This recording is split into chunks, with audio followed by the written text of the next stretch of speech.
Bonjour à tous, capsule vidéo qui a pour objectif de présenter aux parents l'application mobile du portail et plus particulièrement l'agenda électronique utilisé par les élèves de l'école. Dans un premier temps, je vous invite à télécharger l'application mobile qui est disponible là, dans les magasins là, électroniques, là, dépendamment du type d'appareil que vous utilisez. Donc, en cliquant sur l'application, une fois entré, on va vous demander d'ailleurs votre nom d'usager, votre mot de passe. Ce sont les mêmes que vous utilisez pour accéder au portail web. Vous avez à la gauche donc le menu, hein, les différents onglets qui sont présentés. Au haut de l'écran, on retrouve également des informations importantes. Notamment, je vous présente l'onglet de synchronisation. Ici, ça peut être important de temps à autre de le sélectionner pour vous assurer que tout ce qui est entré au portail web va être versé également dans l'application mobile. Et vous avez aussi le drapeau ici, donc de notification qui vous informe des communiqués qui sont déposés au portail par l'administration là, ici à l'école. Donc, en arrivant dans l'application, vous avez la page d'accueil. La page d'accueil vous présente en fait la journée de votre enfant, donc les différents cours auxquels il va assister, et s'affiche automatiquement la période dans laquelle il se trouve.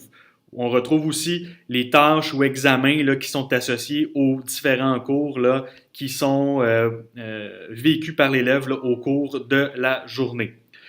À la gauche, donc vous avez l'agenda. Je clique sur Agenda. L'agenda est là à la semaine, donc un peu comme l'agenda papier auparavant, vous avez une semaine. C'est possible de bouger hein, de semaine en semaine pour aller voir là, ce qui est attendu. Vous avez les cours de la journée qui s'affichent automatiquement. Et vous retrouvez donc différents symboles. Le livre symbolise en fait les contenus de cours qui sont ajoutés par l'enseignant, donc ça peut être des ressources importantes. Et vous avez les carrés comme ça ici qui représentent des examens ou bien des tâches là, qui seraient attendues pour la période là, qui est bien identifiée.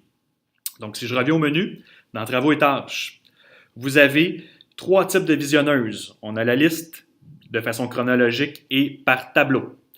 Donc, la liste présente pour la journée toutes les tâches okay, pour le jour.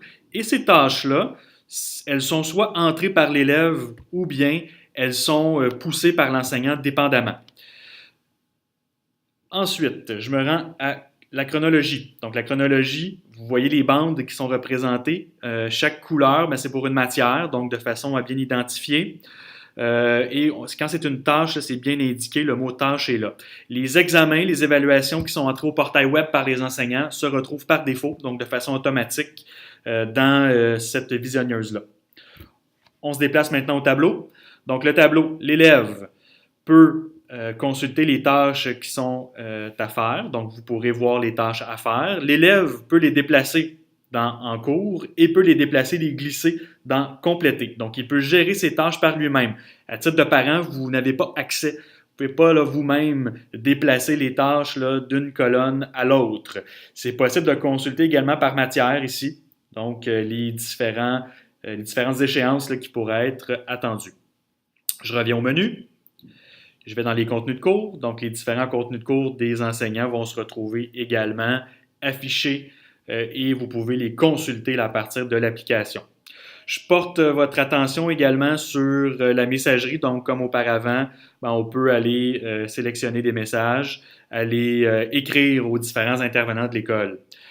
Absence et retard. Donc, à titre de parent, vous pouvez motiver l'absence de votre enfant à partir de votre mobile. Pour ce faire, vous sélectionnez en fait les périodes qui sont concernées. On ne peut pas reculer dans le temps pour aller motiver une absence, autrement vous devrez appeler à l'école. Et c'est possible de motiver l'absence pour la journée au complet dans le haut que voici. Ensuite, vous devez cliquer sur Envoyer. On vous demandera pour des raisons de sécurité d'entrer votre mot de passe de nouveau pour signifier au secrétariat des services aux élèves là, que votre enfant sera absent pour une journée ou l'autre. Et si on revient à l'accueil, eh bien, vous avez encore là, une fois le portrait d'ensemble de la journée.